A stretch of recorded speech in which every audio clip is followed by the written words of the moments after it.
Hinarang ng mga lehitimong residente at mga otoridad ang tangkang pag-okupa na nasa 700 miyembro ng kadamay sa pabahay ng gobyerno sa Bustos, Bulacan kagabi.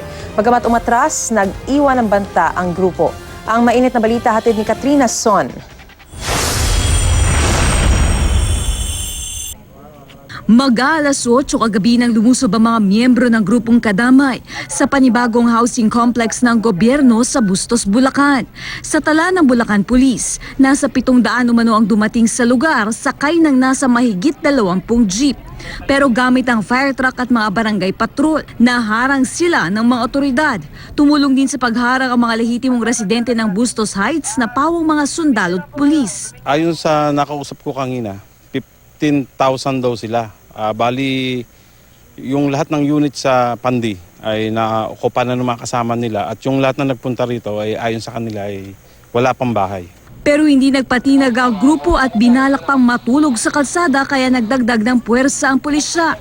Nang humupa ng tensyon, nakipagdialogo ang grupo sa lokal na pamahalaan ng Bustos. Napakiusapan naman namin sila na wag nang pumasok pero nagbanta sila na babalik sila. Na mas marami.